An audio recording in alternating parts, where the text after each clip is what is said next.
À medida que a guerra na Ucrânia continua, o presidente russo Vladimir Putin se engajou em alguns discursos e ordens nucleares diante de suas forças armadas e o mundo. Quem tentar nos impedir, quanto mais criar ameaças para nosso país e seu povo, deve saber que a resposta russa será imediata e levará consequências que você nunca viu na história, declarou Putin em fevereiro, na primeira de muitos avisos de um possível ataque nuclear. Na maioria das vezes, os observadores ocidentais descartaram essa conversa como um baque no peito. Afinal, o lado que disparasse armas nucleares primeiro estaria fazendo uma aposta muito arriscada. Apostar que seu oponente não retaliaria de maneira igual ou mais danosa. Isso já é discutido no canal. De quem ataca primeiro tem larga vantagem. É por isso que as chances são muito baixas de que líderes sãos realmente iniciem um processo de troca de golpes nucleares que poderia terminar na destruição de seus próprios países. Quando se trata de armas nucleares, no entanto, chances muito baixas não são boas o suficiente. Planejar o potencial de que a Rússia usaria armas nucleares é imperativo. O perigo seria maior se a guerra se voltasse decisivamente a favor da Ucrânia. Essa é a única situação em que o incentivo dos russos para assumir esse risco terrível seria plausível, em uma tentativa de evitar a derrota, chocando a Ucrânia e seus apoiadores, da OTAN e Estados Unidos, a se retirarem.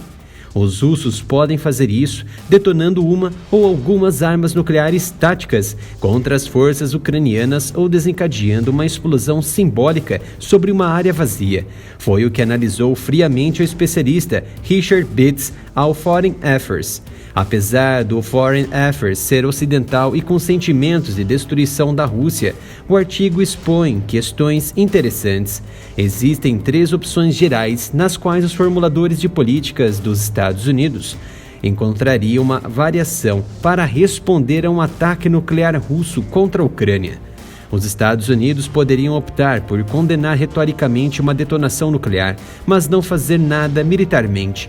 Poderiam liberar suas próprias armas nucleares, ou poderia abster-se de um contra-ataque nuclear, mas entrar na guerra diretamente com ataques aéreos convencionais em larga escala e a mobilização de forças terrestres. Todas essas alternativas são ruins, porque não existem opções de baixo risco para lidar com o fim do tabu nuclear. Uma resposta de guerra convencional é a menos ruim das 3, porque evita os maiores riscos das opções mais fracas ou mais fortes. Nas últimas 3 décadas, o Congresso e os políticos americanos prestaram pouca atenção à dinâmica potencial da escalada nuclear. Durante a Guerra Fria, ao contrário, a questão esteve no centro do debate estratégico. Naquela época, era a OTAN que contava, em princípio, com a opção de escalada deliberada, começando com o uso limitado de armas nucleares táticas, como forma de deter uma invasão soviética. Essa estratégia foi controversa, mas foi adotada porque o Ocidente acreditava que suas forças convencionais eram inferiores às do Pacto de Varsóvia.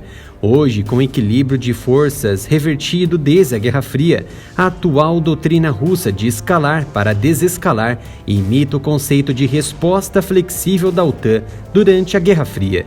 A OTAN promoveu retoricamente a política de resposta flexível, mas a ideia sempre foi instável estrategicamente. Os planos de contingência reais que ela gerou nunca exigiram consenso, simplesmente porque iniciar o uso de armas nucleares arriscava trocas de olho por olho que poderiam culminar em uma guerra ilimitada apocalíptica.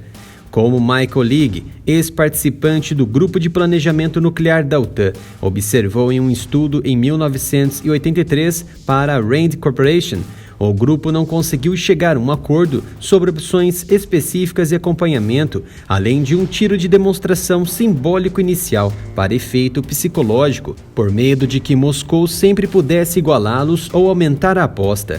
Hoje, espera-se que esse velho dilema impeça Moscou de liberar um artefato nuclear primeiro. Junto com os americanos, as autoridades da OTAN não devem apostar na restrição de Moscou. Putin tem mais riscos em jogo na guerra do que os apoiadores de armas nucleares da Ucrânia fora do país. E ele pode apostar que, em um aperto, Washington estaria menos disposto a jogar roleta russa do que Putin. ele poderia bancar o louco e aplicar o choque nuclear como um risco aceitável para acabar com a guerra nos termos russos. É importante deixar claro que se trata da visão do Ocidente. E observa-se a OTAN e os Estados Unidos usando a Ucrânia para atingir seu fim contra a Rússia. À medida que a OTAN confronta a possibilidade de a Rússia usar armas nucleares, a primeira pergunta que precisa responder é se essa eventualidade deve constituir uma linha vermelha real para o Ocidente. Em outras palavras, um ataque nuclear russo desencadearia a mudança da OTAN de apenas fornecer à Ucrânia para se envolver diretamente no próprio combate. Uma justificativa russa para o uso de armas nucleares táticas seria tanto para afastar a OTAN de cruzar essa linha, quanto para coagir a Ucrânia a se render. Se algumas armas nucleares russas não provocarem os Estados Unidos em combate direto, Moscou terá luz verde para usar ainda mais essas armas e esmagar a Ucrânia rapidamente. Se o desafio, que agora é apenas hipotético, realmente chegar, entrar em uma guerra nuclearizada, poderia facilmente parecer aos americanos um experimento que eles não querem realizar.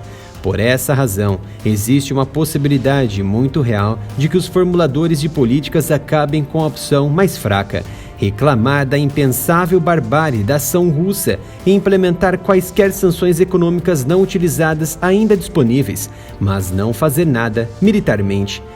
Isso sinalizaria que Moscou tem total liberdade de ação militar, incluindo o uso adicional de armas nucleares para acabar com as defesas ucranianas, essencialmente concedendo uma vitória russa. Putin, antes de iniciar o conflito, rebateu uma declaração polêmica de Biden, contestando que os americanos se fazem de bom mocinho, mas foi o único até o momento a usar e aniquilar vidas humanas com bombas atômicas em 1945 contra o Japão. Por mais desonrosa que a submissão pareça aos americanos e membros da OTAN antecipadamente diante de um primeiro ataque nuclear e continuação de um conflito em larga escala contra a Ucrânia desencadeado pela Rússia, se a hora realmente chegar, a possível opção na mesa dos americanos é evitar entrar no conflito, uma medida que evitaria o risco final de suicídio nacional. Seguimos em frente com mais análises e informações detalhadas aqui no canal Área Militar. E para isso conto com a sua colaboração seguindo o canal no Instagram, @AreaMilitarOff.